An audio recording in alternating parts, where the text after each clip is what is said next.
청취자 여러분 안녕하십니까? 장원석입니다. 2019년 1월 16일 수요일 YTN 라디오 수도권 투데이를 시작하겠습니다. 국내외 곳곳에서 예스 애플리케이션과 인터넷으로 듣고 계신 분들도 반갑습니다.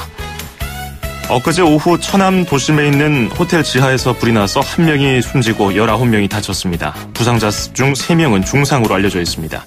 잠시 뒤 일부 투데이 포커스에서는 이영주 서울시립대 소방방재학과 교수 연결해서 대형 건물의 화재의 원인과 재발방지 대책 등에 대해서 이야기를 나눠보겠습니다. 2부는 수도권 행정탐방 코너에서 서울시 소식, 그리고 여기는 출입처입니다 시간에는 경기 소식을 전해드리겠습니다. YTN 라디오 수도권 투데이 일부 잠시 뒤에 출발합니다.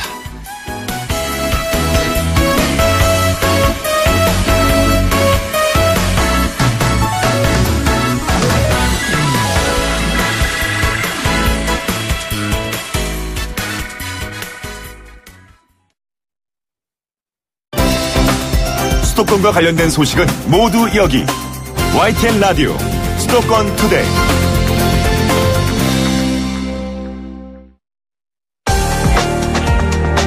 투데이 포커스.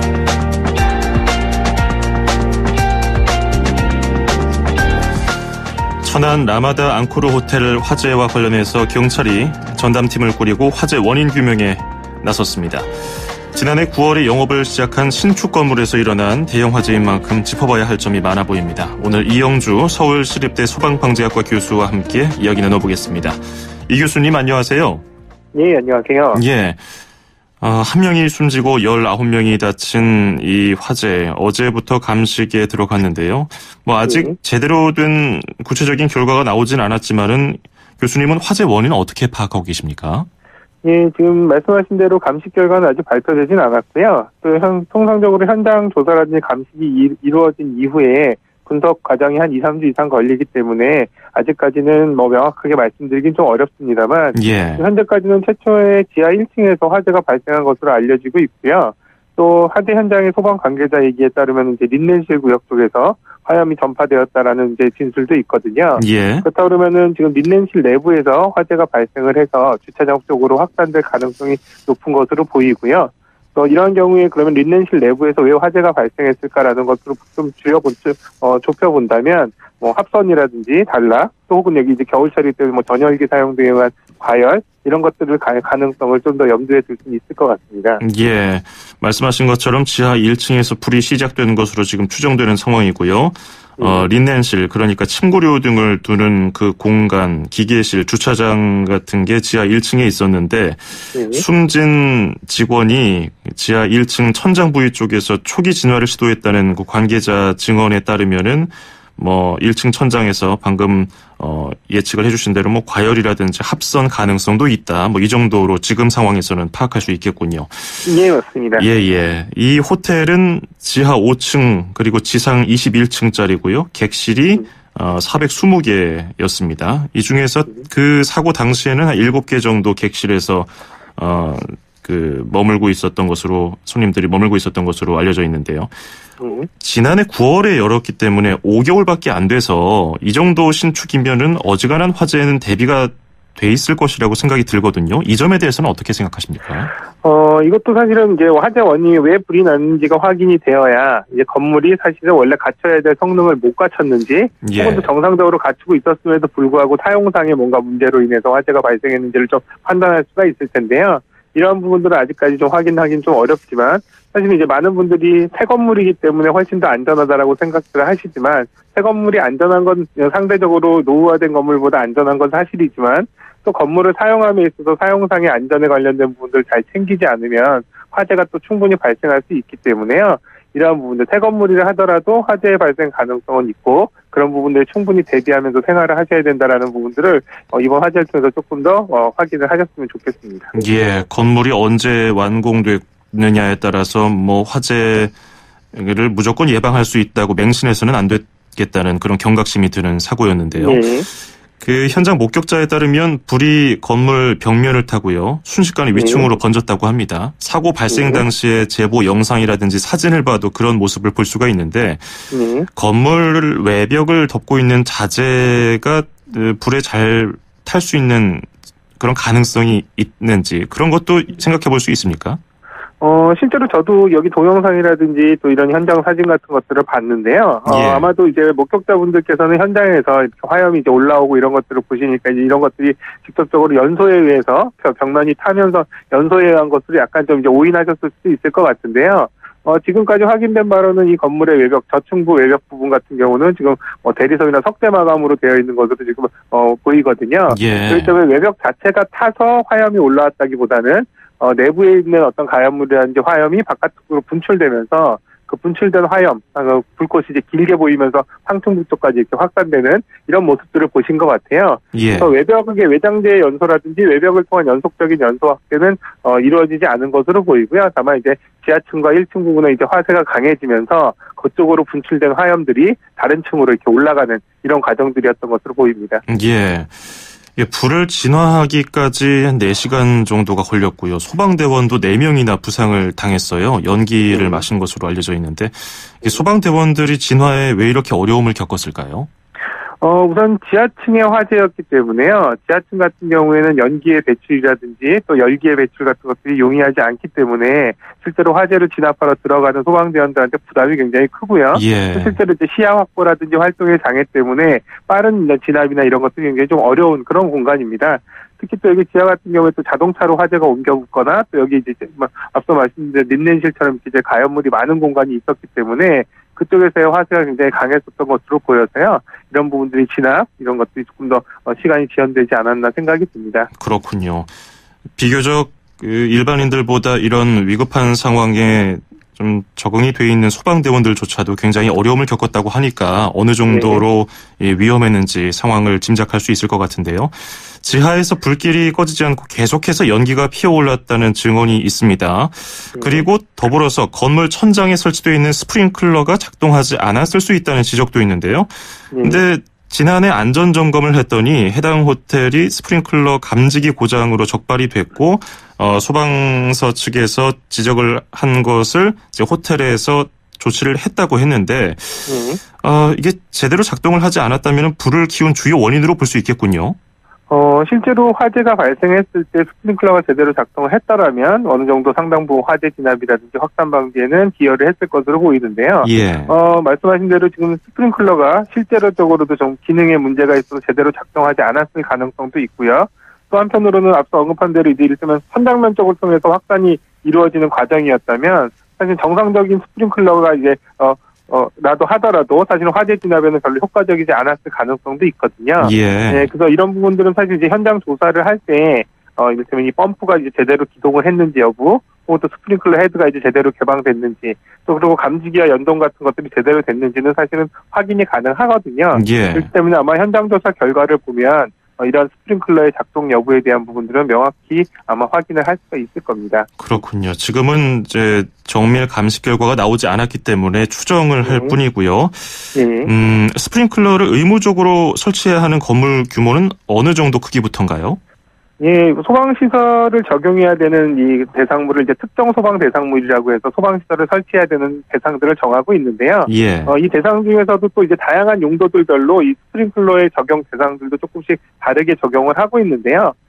일반적으로 최근에는 이제 층수가 6층 이상인 건물에는 모든 층에 스프링클러를 설치하도록 이렇게 강화된 기준들을 적용하고 있고요. 예. 이외에 이제 만약에 지하층이라든지 무창층이라고 해서 이제 건물에 창문이 없는 경우, 또 그다음에 4층 이상인 경우에는 면적이 1000제곱미터 이상인 경우에는 6층 이하라 하더라도 스프링클러를 설치하도록 그렇게 하고 있습니다. 예.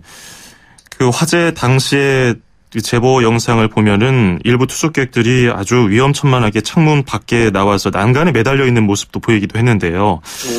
이럴 때 완강기를 제대로 활용했으면 어떨까 이런 생각이 들기도 하는데 지난해 11월에 서울 종로에 있는 고시원에서 발생한 화재에서도 20명 가까운 사상자가 발생했을 때 완강기가 설치돼 있었지만은 이용을 누구도 제대로 하지 못한 것으로 알려져서 더 안타까웠거든요. 이 완강기가 3층 이상 건물이면 다 설치는 돼 있는 거 아닙니까? 예, 3층 이상 건물에 설치가 되는데요. 다만 이제 뭐 모든 층에 다 설치되는 건 아니고요. 예. 3층부터 10층 그 사이에 3층부터 10층까지의 이 층에는 설치를 하도록 되어 있습니다. 예. 이보다 더 높은 층인 경우에는 사실 완강기라든지 이런 부분들을 사용해서 피난하다가 오히려 더 위험할 수가 있기 때문에 이런 부분들을 좀 제한을 하고 있고요. 다만 이제 숙박시설 같은 경우에는 뭐 복도 부분에 이렇게 설치를 하는 부분들도 있지만 각 객실마다 또 왕관기를 다 설치를 하도록 하고 있거든요. 예. 그렇기 때문에 왕관기의 사용법이라든지 또 이런 부분들을 실제로 이제 위치라든지 이런 것들을 잘 확인하셔서 화재가 발생했을 때 고립된 상황에서 사용을 한다면 조금 더 안전을 확보할 수 있지 않았을까 싶거든요. 그런데 아마도 이날 이 투숙객들이 이러한 부분들을 잘 인지하지 못했거나 또 사전 이런 정보를 좀 모르셨을 가능성도 있습니다. 예. 완강기가 있는데도 불구하고 그걸 활용하지 못한 경우가 종종 들리는데요. 그런 경우는 대부분 뭐 완강기가 제대로 활용하지 못할 정도로 뭐 망가졌거나 그런 것보다는 그 사고를 당한 분들이 완강기에 대한 인식을 제대로 못한 경우가 더 많습니까? 실제로 이제 두 가지 측면이 다 있는데요. 건물에 이제 완강기가 설치되어 있으면 그 설치하는 공간이라든지 또 설치되어 있는 곳을 명확하게 알려줄 필요가 있고, 또 그 공간에 같이 계신 분들은 그런 부분들이 어느 위치에 있는지도 본인도 알아야 되고 또 어떻게 사용해야 되는지도 또 이미 훈련이나 교육이 되어 있어야 되거든요. 근데 이런 것들이 잘 안 돼 있을 경우에 어느 하나라도 부족했을 경우에 완강기는 제대로 갖춰져 있는데 내가 제대로 이용할 줄 모른다거나 나는 충분히 이걸 이용할 수 있는 경험이라든지 또 이런 것들을 알고 있지만 사실 완강기 위치를 몰라서 못하는 경우 이런 부분들이 발생할 수 있기 때문에요. 이를테면 이제 특히 이제 호텔이라든지 숙박시설의 경우에는 객실을 이용하실 때 완강기가 있는 위치라든지 또 사용법 같은 것들을 한 번쯤 숙지를 하시는 것도 도움이 될 수 있겠습니다. 예. 그럼 주로 완강기는 건물 어디에 설치가 되어 있습니까? 실제로 이제 복도에 설치된 경우라면요, 외부의 창, 개구부. 왜냐하면 어쨌든 완강기를 전개해서 바깥쪽으로 내려가야 되기 때문에 창 주변에 설치되어 있는 것들이 일반적입니다. 그래서 복도 같은 경우는 복도의 끝쪽 창이나 이런 곳을 주로 설치를 하게 되고요. 객실 내에서는 사실은 여기도 마찬가지로 외부랑 연결되는 창가 쪽, 이런 쪽에 주로 설치를 하거나 이제 발코니 쪽에 설치를 하게 되거든요. 그렇기 때문에 이런 주변을 한번 살펴보시면 완강기를 지지하는 완강기 지지대와 또 이제 완강기가 보관되어 있는 완강기 함, 이런 것들이 설치되어 있으니까요. 이런 부분들을 조금 확인하실 필요가 있습니다. 예. 저희도 그 매주 목요일마다 했던 투데이 안전톡톡이라는 코너에서 소방대원에게 이 완강기 사용법이라든지 위치 이런 것들을 수없이 들어봤는데 실제로 이것을 사용해보지 않는 한 어떻게 쓰는지 잘 모르는 분들이 많을 것 같아요. 완강기를 열어보면 뭐 줄이 달려있고 그렇습니까? 어떻게 사용하는 게 좋을까요? 일단 완강기를 열어보면요. 이제 기본적으로 완강기는 완강기를 지지하는 지지대랑 완강기 함에 있는 완강기 이제 감속기라고 해서 이제 줄과 그걸 매달려서 내려가는 기구가 있거든요. 그래서 실제로 화재가 발생을 한다 그러면 완강기 지지대 이제 이 팔걸이 부분이 이제 건물 바깥쪽으로 향하게끔 그렇게 이제 지지를 이제 고정을 시킨 이후에요. 거기에 고리에 이제 완강기를 걸고 그 줄을 타고 이제 몸에 결속을 한 이후에 천천히 내려오셔야 되는데요. 내려오실 때는 이제 건물 벽 쪽을 바라보면서 벽을 손으로 천천히 짚으시면서 천천히 내려오시는, 이렇게 아마도 이제 기어 내려오는 것처럼 천천히 벽을 짚고 내려오시면 안전하게 이용을 하실 수가 있는데요. 사회자님이 말씀하신 대로 이런 것들이 잘 알고 있다 하더라도 막상 그 상황에서 이용을 하려면 상당히 어렵고 또 그렇게 행동하지 못하게 되는 경우들이 있기 때문에 이런 부분들에서는 좀 주기적으로 교육이라든지 학습 같은 것들이 좀 필요합니다. 그러면 그렇게 화재가 발생했을 때 불보다는 연기 때문에 위험 상황에 직면하는 경우가 더 많다고 하지 않습니까?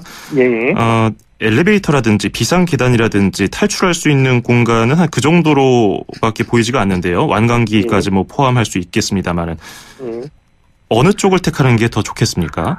우선 많은 분들이 아시다시피 엘리베이터의 경우에는요, 실제로 최근에는 이제 엘리베이터 문 자체가 방화 성능을 갖추고 있긴 합니다만 연기까지 막아주지는 못하거든요. 그렇기 때문에 실제로 화재가 발생했을 때 이 엘리베이터가 지나다니는 이 샤프트라고 하는 엘리베이터 통로 쪽으로 연기라든지 화염이 다른 층으로 확대될 가능성이 높기 때문에요.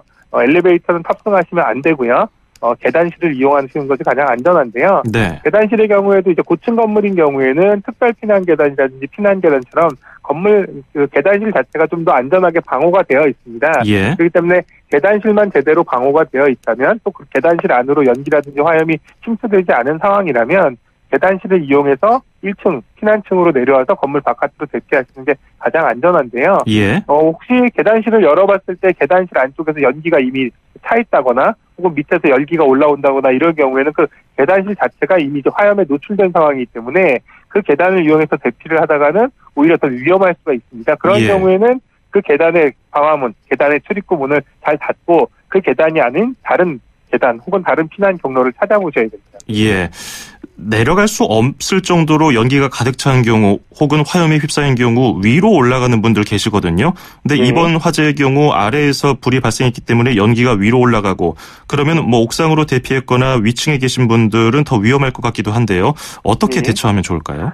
예, 그 아래층에서 화재라서 이미 연기가 이제 위쪽으로 올라오는 상황이라면 뭐 무작정 나는 옥상으로 올라가겠다라고 하는 것들도 위험할 수 있습니다. 왜냐하면 예. 앞서 말씀드린 이미 계단이라든지 이런 쪽을 통해서 연기라든지 화염이 올라오는 상황에서 그 계단을 이용해서 다시 위로 올라간다고 한다면 연기가 계속 쫓아오는 상황이 되거든요. 예. 그렇기 때문에 이렇게 이제 옥상으로 대피를 한다 하더라도 이 아직 화염에 노출되거나 연기에 노출되지 않은 계단을 통해서 옥상으로 올라가셔야지 안전할 수 있고요. 예. 또 이런 것들도 다 여의치 않고 이 복도도 연기에 상당히 많이 노출이 돼서 이런 것들 다 여의치 않다고 한다면 오히려 무리하게 대피를 하시는 것보다는 객실 내로 다시 돌아오셔서 객실 문을 정확히 닫은 상태에서 문 틈새를 젖은 수건이나 이불, 커튼 등으로 막으시면 사실은 그 문 자체가 방화문이기 때문에 상당 시간 화재에 견딜 수가 있거든요. 예. 그렇게 이제 객실 내에 있으시면서 외부에 본인이 객실 내에 갇혀 있다라는 상황을 적극적으로 알려서 119에 신고를 한다든지 창밖으로 이를테면 소리를 지르거나 신호를 보낸다든지 정이 안 된다면 창밖으로 물건을 던져서라도 이런 부분들이 내가 이 안에 갇혀 있으면 구조를 빨리 해달라는 신호를 적극적으로 하시는 것이 오히려 더 안전하실 수 있습니다. 그래서 항상 말씀드리는 거는 무리하게 대피를 하시는 것이 꼭 좋은 것만은 아니다라는 부분들을 항상 명심을 하셨으면 좋겠습니다. 예. 그리고 화재 초기에 대피할 때 아파트에 만약에 화재가 나면은 대문을 꼭 닫고 대피를 하라 이런 얘기가 있거든요. 이건 왜 그렇습니까? 예. 대문이라고 표현하기보다는 현관문을 얘기하는데요. 예.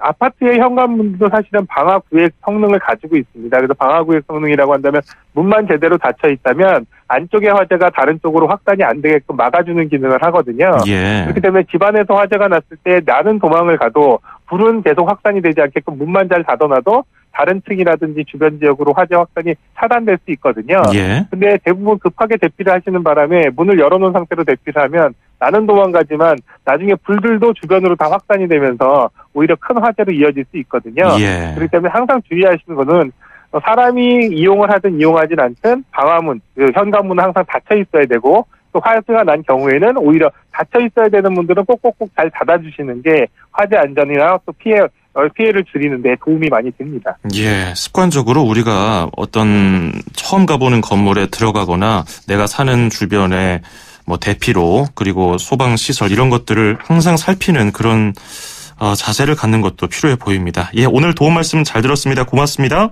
예, 감사합니다. 네, 지금까지 이영주 서울시립대 소방방재학과 교수였습니다.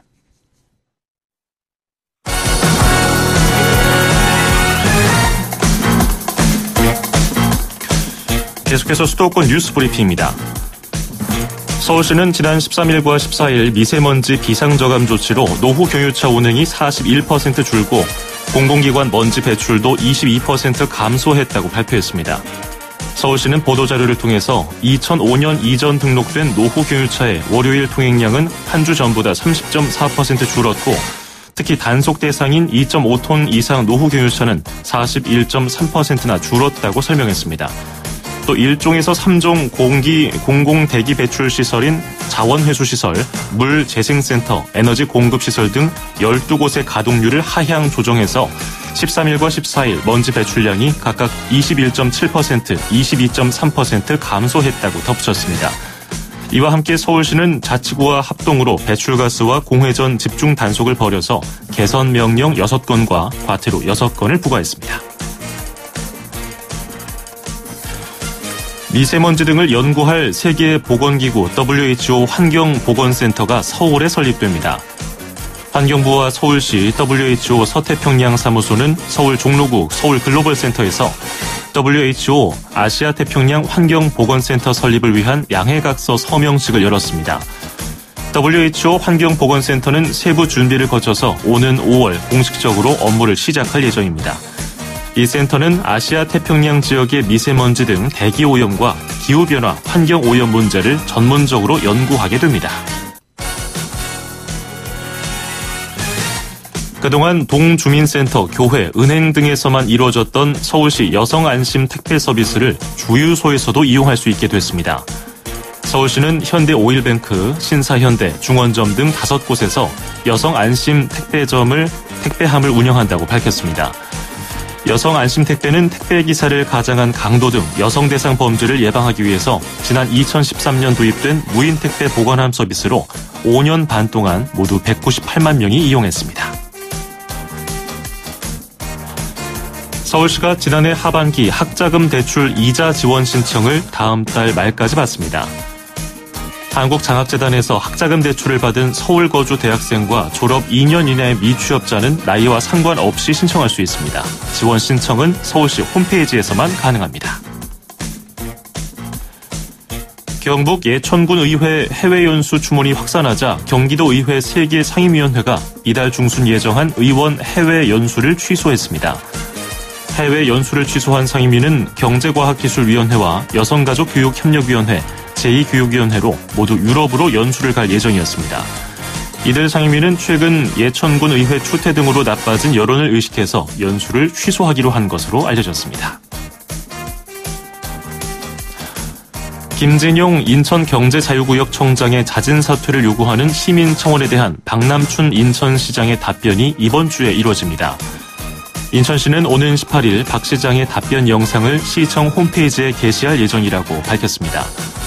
온라인 시민청원에는 현재 200건에 가까운 청원이 등록됐으며 이 가운데 답변 요건 기준인 공감수 3,000건을 얻은 청원은 인천경제자유구역 청장 자진 사퇴 요구건과 청라 소각장 폐쇄 이전 요구건 등입니다.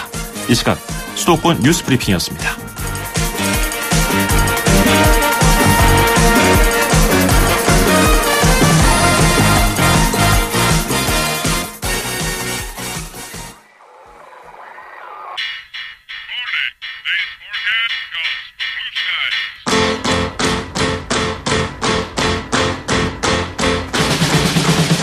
추운 게 낫다는 얘기 많이들 하시죠. 오늘 같은 날을 두고 딱 그런 말을 할 것 같습니다.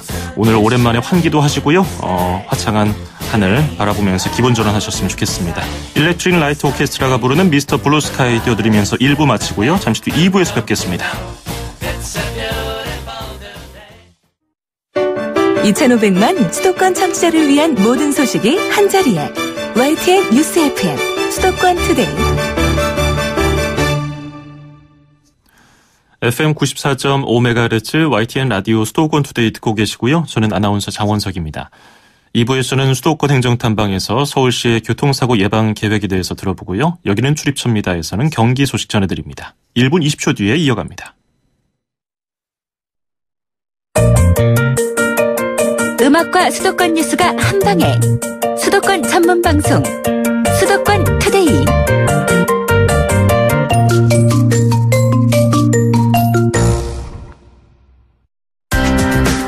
서울, 경기, 인천 찍고 수도권 정보의 핵심이 바로 여기에 수도권 행정탐방. 수도권 행정탐방 서울시 소식 들어보겠습니다. 교통운영과 강진동 과장 연결하겠습니다. 과장님 안녕하세요. 네, 안녕하세요. 예, 서울시 교통사고 사망자를 집계한 걸 보니까 지난해 299명 사망자가 299명. 이게 어떤 의미가 있을까요? 네, 교통사고 사망자 통계 집계를 1970년부터 시작을 했었는데요. 그때부터 여지까지를 종합 집계해 보면 작년에가 최저로 사망자가 발생한 한 해가 되게 된 겁니다. 예. 1980년대 마이카 붐이 일면서 교통 사망자 1,471명까지 올라갔다가 여러 가지 노력으로 현재 299명까지 줄었기 때문에 상당히 많은 수가 줄어들게 된 건데요. 저희가 전문적으로는 이런 지표를 얘기할 때 자동차 1만 대당, 그러니까 자동차가 많아지면 사고가 늘어나는 거고 또 인구가 늘어나면 사고가 늘어나는 거기 때문에 그런 지표를 만들어 쓰는데요. 작년 같은 경우에 0.9명으로 집계가 되어서 상당히 많이 줄었다라고 말씀드릴 수가 있고 인구 10만 명당으로 살펴보면 서울시 교통사고 사망자가 한 3.0명 정도 되는데 이거는 OECD 국가 평균에도 상당히 낮은 그런 수준이라고 말씀드릴 수 있겠습니다. 예. 서울시 교통사망사고를 분석해보면 어떤 특징이 나옵니까? 네, 다들 알고 계실 것 같은데요. 특히나 이 서울시는 보행자도 많고 교통량도 많다 보니까 차와 사람이 부딪히는 보행자 사고가 상당히 많습니다. 네. 그리고 또 고령화 시대로 접어들면서 어르신에 대한 사망 사고도 높고 또 일단 이 사망 사고다 보니까 심야 시간대에 발생하는 사고가 많은데요. 보행자 사고 사망자 비율이 전체 비율에서 과거에는 55%였는데 62%로 많이 올라간 부분이 좀 있고요. 예. 또 고령화에 따라 어르신 사망자 비율도 2005년에는 전체에서 23%에 불과했는데 작년의 경우로 보면 40%까지 올라간 그런 사례가 되겠습니다. 예. 특히 그리고 새벽 시간대에도 이게 사망 사고다 보니까 32%로 가장 높게 나오는데요. 이런 부분들을 좀 시민들께서 유념해 주셨으면 좋겠습니다. 예. 무단 횡단으로 인한 사고 그리고 그로 인한 사망자도 많이 발생하고 있다는 얘기를 들었는데요. 어느 정도였습니까?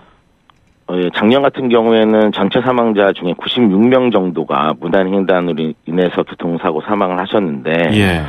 이게 299명 중에 96명이니까 3명 중에 1명꼴로 무단 횡단에 의한 사망이 발생했다라고 생각하시면 되겠습니다. 그렇군요. 교통사고 사망자를 줄이기 위해서 서울시와 더불어 경찰도 그렇고요. 협조가 필요해 보이는데 서울시는 한 5년 전부터인가 서울경찰과 공동 대응을 하고 있죠? 네.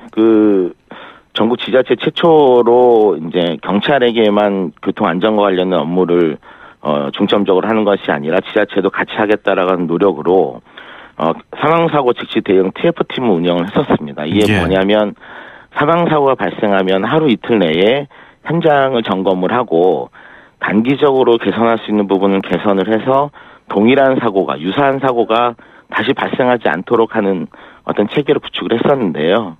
이러한 TF팀이 현재는 교통안전팀이라고 하는 정식 조직 체계로 갖춰져서 다양한 분야에서 서울지방경찰청이나 지역경찰서, 구청, 도로교통공단이랑 협업을 하면서 교통사고를 줄이기 위한 노력들을 하고 있습니다. 예. 그동안 교통사고 사망자 수를 줄이기 위해서 여러 가지 사업을 시행해왔는데 주로 어떤 대책들이 이런 수를 줄이는 데 도움이 됐습니까? 상당히 많은 사업들을 하고 있습니다. 전통적으로 불합리한 시설들을 개선하는 부분뿐만 아니라 교육이나 홍보 그리고 응급 대응에도 신경을 쓰고 있는데요. 예. 대표적인 사업 3개만 말씀을 드리면 2016년부터 저희가 안전속도 5030이라는 사업을 시작을 했어요. 이거는 뭐냐면 간선도로는 속도를 50km/h로 낮춰주고 예. 이면도로는 안전을 확보하기 위해서 30km로 더 낮추는 이런 사업을 하고 있는데 이런 사업은 사실은 전 세계적으로도 많이 하고 있는 사업이기도 하고요.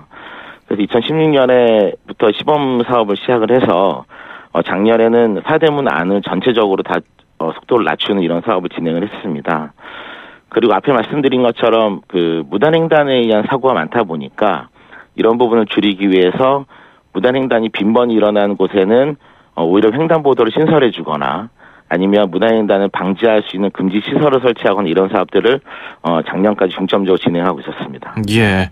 어린이 교육은 어떻게 하고 있습니까? 네.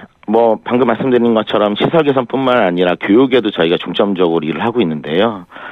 특히나 2015년부터 17년까지는 어린이 학년별 교통안전교재를 만들었어요.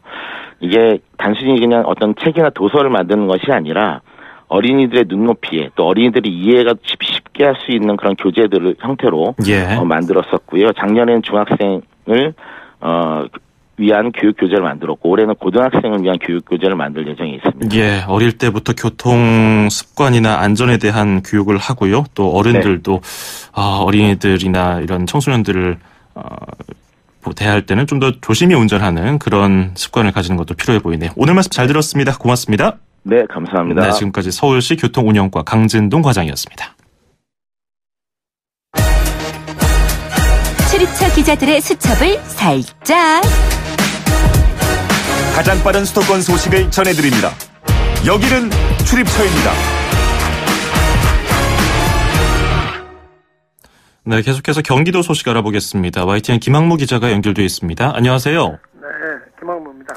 예, 경기도 포천시 지역 주민들이 전철 7호선 연장 사업의 예비 타당성 조사를 면제해달라고 촉구하기 위해서 대규모 상경 집회를 연다고요? 네, 그렇습니다. 그 포천시 주민들이 양주 옥정에서 포천으로 이어지는 전철 7호선 연장 사업의 그 예비 타당성 조사 면제를 관철시키기 위해서 그 바로 오늘 서울 광화문 광장에 모여서 집회를 엽니다. 예. 포천시 주민들로 구성된 그 범시민대책위원회가 주관하는데요. 그 주민 만여 명이 참석해서 결의대회를 갖는다고 합니다. 결의대회 중에 참석자 1000명이 삭발까지 한다고 하는데요. 그만큼 주민들의 심정이 절박하다고 합니다. 예, 구체적으로 그 포천 지역 주민들의 요구하는 주장은 뭡니까? 네, 전철 7호선 연장 사업은 그 경기도 양주 옥정에서 포천까지 19.3km를 연장해서 건설하는 사업인데요. 7호선은 현재 도봉산까지 연결돼 있고 그 도봉산에서 양주 옥정까지 연장하는 사업은 올해 하반기에 그 공사를 시작합니다. 예.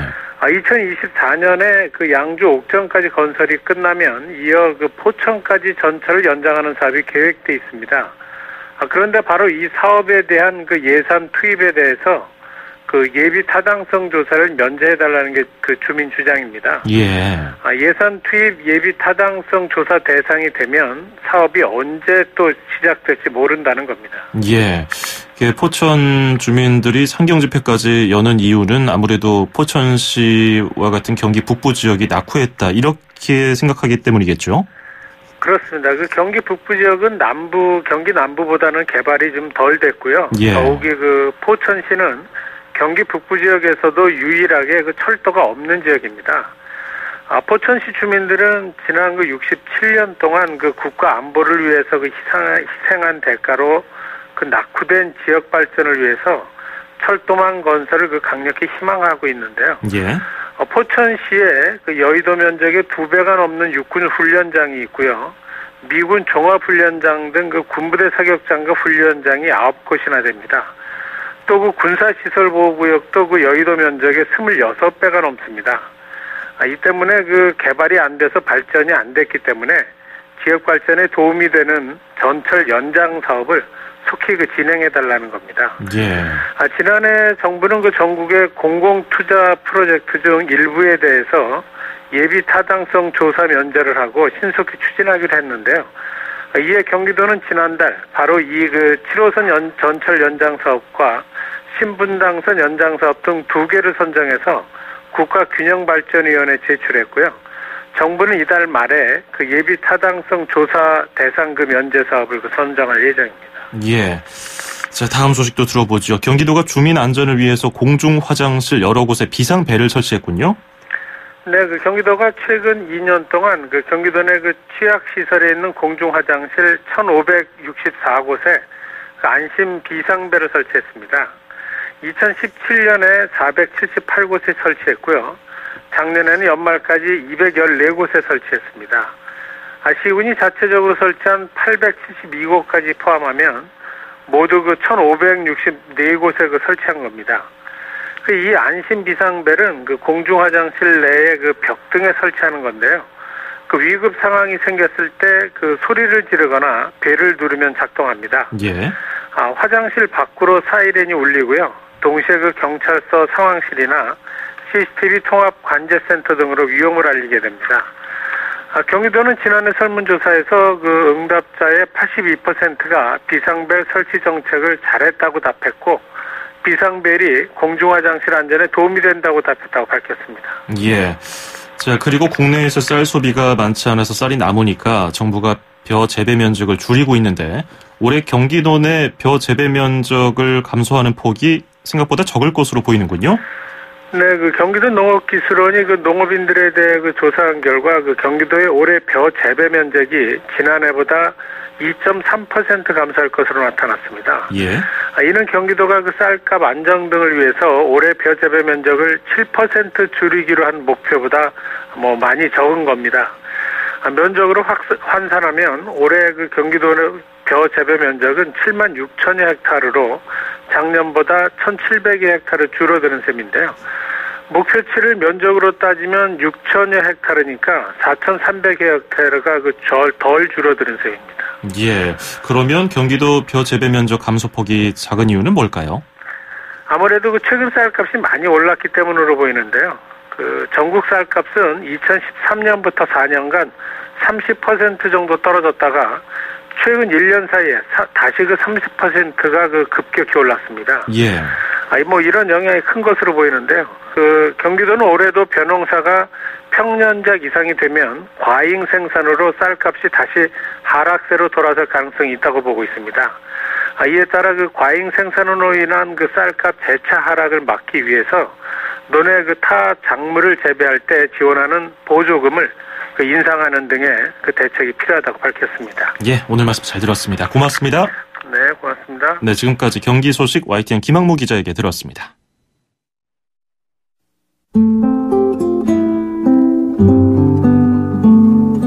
내가 6월일 때였나. 예, 요즘 한 동물보호단체에서 나온 폭로에 사회적인 논란이 일고 있습니다. 케어 박소연 대표는 이번 주 내에 기자회견을 열겠다고 밝혔습니다. 양희연의 배꼽 띄워드리면서 오늘 마치죠. 저는 내일 아침 9시 10분에 뵙겠습니다. 장원석이었습니다. 고맙습니다.